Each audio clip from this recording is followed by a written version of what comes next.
this is your message today. Leo. Leo message today.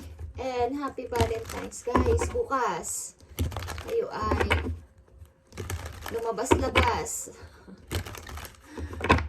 Kung kayo may mga ka-date bukas, guys, kayo ay mag-enjoy. Okay? Leo, this is your message today. About sa inyong pag-ibig. Kung kayo ay umiibig, ito ang inyong message. Okay. Leo. Yeah. Someone is planning. Guys, someone is planning na pumunta sa'yo, sa iyong place o sa iyong mismong harapan ba? At may mga istorbo, guys. May mga nag-aabala sa tao na to para hindi matuloy-tuloy ang kanyang plano papunta sa'yo. Okay? May umaabala. Okay. May mga tumatawag sa kanya, may mga nagpapapansin, or may mga humihingi ng attention sa kanya. Okay, para hindi matuloy-tuloy. Kaya nauudlot. Okay, may something, plano. May plano ang isang person dito. Okay, Leo, this is your message. Kung kayo umiibig. Four of Pentacles. Page of Wands. Meron dito nagkaka-struggle sa money. At meron din ditong want sa'yo magparamdam o mag-send ng message, but may nagbabantay sa tao na to. Okay.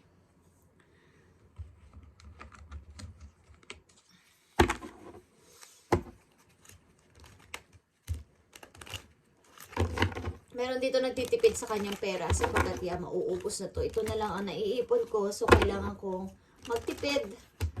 Ayaw ko na muna itong i-share sa iba o ibigay sa iba. Okay.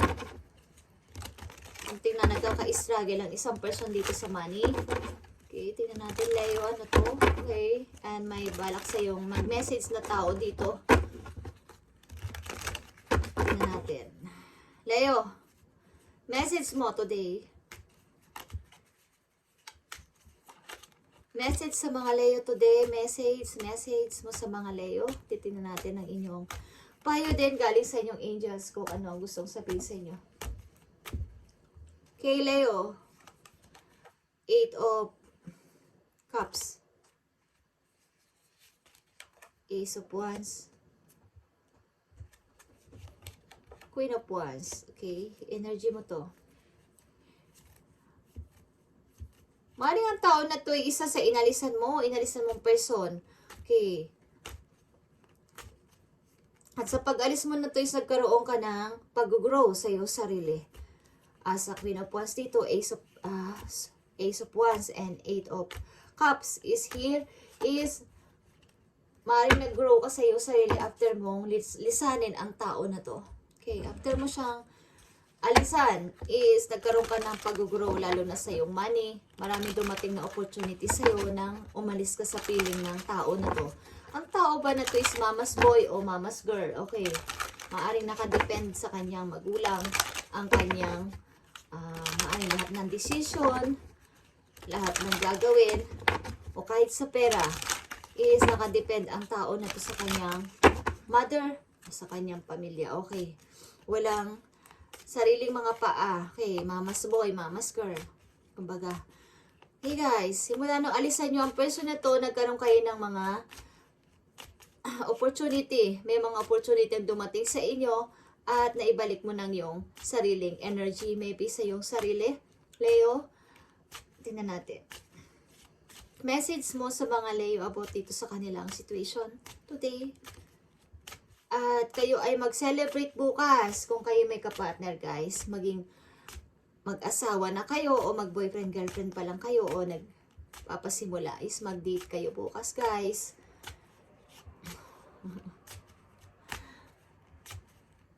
Ako'y may date din bukas sa aking aso. Aso ko, meron kaming date. Okay, tingnan natin ang message sa'yo. Leo, today, tingnan natin. Soul. Your soul is preparing to reconnect, trust, and trust in the process. Pagamat iniwan mo ang tao na to, maybe, ang tao na to is magre-reconnect again sa'yo. Okay. Maaring pinaprocess ito ng heaven okay ang inyong pagtatagpo, ang inyong pagkikita again, but kayo ay itinakda talaga na dalawa, pagamat something na ang person na to is may pagka-immature pa. Okay? Yung tipong hindi pa kayang tumayo sa sariling paa at ikaw ay i-provide. Maaring meron dito meron kayong dapat na hintayin sa isa't isa, divine timing, okay? Maaring nilisan mo muna ang tao na to para sa iyong sarili, para hanapin mo rin naman ang iyong sariling opportunity. Okay, tingnan natin guys, ang message pa para sa iyo at sa iyong person. Illusion is here. Avoid the trap of mistaking a fantasy for true soul connection. Okay. At ang ilan din sa inyo dito is maaaring patuloy na naghihintay dito sa pag-ibig na to kahit wala namang kahihinatnan. Okay. Patuloy nyo minamanifest ang tao na to na bumalik sa buhay ninyo. Baga nasa mundo kayo ng fantasy. Or gusto nyong pabalikin ang person nito kahit alam nyong wala nang pag-asa. Okay lang sa inyo. Tingnan natin. Ang message for you, Leo, dito sa inyong situation. May iniwan ka ditong person, guys, at alam mong hindi ka kayang i-provide ng tao na to. At maaaring ito ay nakadepend sa kanyang magulang, sa kanyang mga kamag-anak, at walang kakayanan na gumawa ng sarili niyang bawat sariling makapagtrabaho ng maayos para sa inyong dalawa. Mukhang iniwan mo ang person na to, iiwan mo. Okay, kung hindi pa to nangyari, mukhang iniisip mo na iwan na ang person na to para sundin naman ang iyong gusto at i-accept ang mga opportunity na dumarating. Okay, Leo, tingnan natin. Ang ilan sa inyo is minamanifest pa rin to na magiging okay pa rin ang lahat. Okay. At naghihintay kayo sa tamang timing ninyong dalawa. Tingnan natin guys, ang message po you para mas lalo kayong malalo nyo itong mas maintindihan. Okay. Ang message sa'yo ng iyong guidance. Nakita nyo to guys. Free yourself, Leo. Okay. You don't need to be in control of everything for a love relationship to be successful. Okay? So, kaya nandito ang 8 of Cups, Ace of Wands, and your energy, Queen of Wands, is lisanin mo ang isang situation na to kung ikaw ay nakokontrol na ng relationship na to para lang masabi mo na kailangan masuccessful na namin tong dalawa. Nandito ka sa illusion or fantasy ng pag-ibig na to, Leo. Kaya nandito ang, kung hindi mo pa to ginagawa, nandito ang 8 of Cups, Ace of Wands, and your energy na you need to go para magawa mo ang gusto mong gawin na kinokontrol lang yung partner. Okay. Mukhang hindi pa dito kayang i-provide ka at nakadepend sa mga magulang. Pray yourself, Leo. Okay. Pray yourself. Hindi mo kailangan ang kontrolin ang lahat-lahat ng isang relation na to. Hindi mo kailangan ng isang relationship na ikaw ay kukontrolin sa lahat ng bagay. Okay. Tingnan pa natin ang message sa'yo, Leo. Para mas maintindihan mo. Okay? Beware of confidency. Addictive behavior are affecting your romantic life. Something addiction.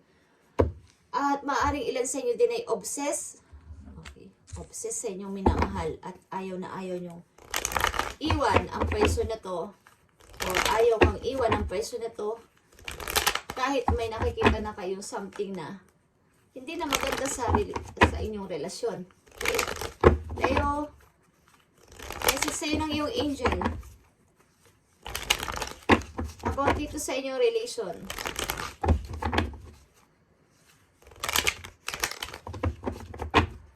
Palayain mo yung sarili, guys. Hindi mo kailangan kontrolin ka ng isang tao. Okay? Ang ilan sa inyo dito is umaasa na kayo ay magre-reconnect again.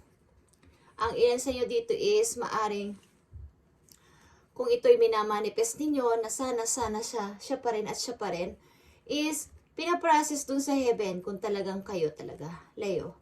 At ito ay magiging okay kung ang tao na to is magiging independent at matututo kang galangin, hindi ka nakokontrolin, Okay, at mawawala na yung mga kakaibang ugali sa isang relasyon ng dalawang person. Okay. Maaaring ang tao na to ay may control issue talaga. Controlling type person. Okay? Parang boss. Malabos. Mando ng mando sa inyo. Utos ng utos. Okay? Parang feeling niya siya yung hari o reyna dun sa bahay o sa inyong relation. Okay. Tingnan natin guys ang message sa'yo ng yung guidance. Leo. Eight of Thoughts is here. You may feel as though you're restricted by circumstances you found yourself in. But nakikita nyo? But that's just an illusion. Make a promise to yourself to refuse to be stuck in the situation that's making you unhappy. Don't wait for someone to come to the rescue when you can be free yourself. Okay, nakita nyo to. Free yourself. And nandito rin ang pray yourself. Eight of Thoughts is Eight of Swords. Kayo ay naka-stuck sa isang bagay na alam nyo, hindi kayo masaya. At kayo ay nasusupukit na dito sa relation na to. Kayo ay nandyan pa din at patuloy na umaasa na sana ay magbago siya. Sana maging okay ang lahat. Pero, mahuhuli na ang lahat guys kung dyan at dyan pa rin kayo, okay? Same situation, same cycle is hindi na magiging, dapat may aalis mo ng isa, palalayain ng isa, bibigyan mo ng time ang sarili mo, bibigyan mo ng uli ng energy, mag-back ang energy mo, at kung kayo is kayo, okay? Kung kayo is kayo, at kailangan din magbago ng inyong partner o ng mismong kayo sa inyong mga ginagawa sa buhay para magkaroon ng maganda at maayos na relasyon ang isang pag-ibig. Okay? May dalawa ka ditong binabanggit na pray yourself ang inyong guidance, guys. And, nai-stuck kayo dito sa situation that making you unhappy. Don't wait for someone. Parang naghihintay kayo ng, sana may mag-rescue sa akin. May tao bang hero? May tao bang magre-rescue sa akin? Huwag nyo nang hintayin sapagkat ang tao na may plano kayo dapat i-rescue o puntahan is nauudlot ng nauudlot. Di ko sa dami din niyang responsibilidad. So, hindi natutuloy-tuloy. So, nandyan kayo, naiista kayo. Maaaring, meron din kayong, ilan sa inyo meron ding mga contact sa ibang person kung paano kayo makakalaya dito sa inyo. Same na sa inyong kasalukuyang relasyon. Okay, wag nyo nang hintayin pa ang rescue. When you can free yourself, kung kaya mo naman palayain ang sarili ninyo, kayo na ang mag-start sa sarili nyo. Huwag nyo iasa sa iba. Okay. Tingnan natin guys, isa pang payo sa inyo. Ng yung monology. Okay, Leo, sa inyong situation.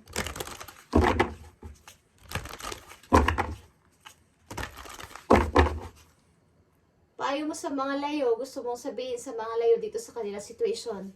Thank you. Push through any insecurity. Leo. Na-insecure ba kayo sa lahat ng bagay? Leo. At lighten up. Okay. Mas mag-grow pa sana kayo at mag-light pa. Okay? Kasi energy nyo is sun. Okay guys? Sun. Kailangan is mas, nakikita nyo ba ang sun kung paano niya sinaga ng buong mundo, okay? Mag-isa lang siya dun sa kalawakan, pero kaya niyang pasayahin o sikatan ang buong mundo, okay? Kaya niyang mag-isa, okay? So, kaya niyo rin mag-isa, Leo. As nandito ang yung energy, Eight of Cups and Ace of Wands is, you need to go, okay? Eight of Cups is, kailangan mong umalis ng palihim kung sakasakali, okay? Para sa iyong sarili. Ace of Wands, may mga bagong mangyayari sa iyong buhay at kailangan mo ding ibalik ang iyong energy, okay? In and out, yung mental, yung emotion mo, okay? Masyado nang naapektuhan dito. hindi mo ka nakikita ang mga offer, hindi mo nakita ang ibang opportunity because nasa gitna ka talaga. Okay, takot ka, okay. Takot ka na baka hindi mo kayanin. Ang ilan sa inyo sa ka-depend sa person na to, ang person kasi na to is mapangmando, okay. Controlling, may control issue dito. Okay guys, Leo, this is your message today and sana ay maging okay na ang takbo ng inyong pagpapasya, okay? Kung nandito kayo sa situation na to, thank you and sa mga magde-date bukas guys, happy Valentine's guys, okay? And mag-enjoy kayo guys. Bigyan nyo ng flower ang inyong kasintahan kung kay lalaki at bigyan nyo ng chocolate ang inyong nobyo o asawa nyo guys. Okay, huwag nyo kalimutan magbigay ng regalo sa inyong mga asawa guys sapagkat yan ay nag-aalaga ng inyong anak. Inaasikaso kayo pag aalis kayo papuntang trabaho. At marami silang trabaho sa buhay. Okay? At marami rin iniisip din nila ang magiging maayos ng inyong pamilya. Okay guys, bye and God bless.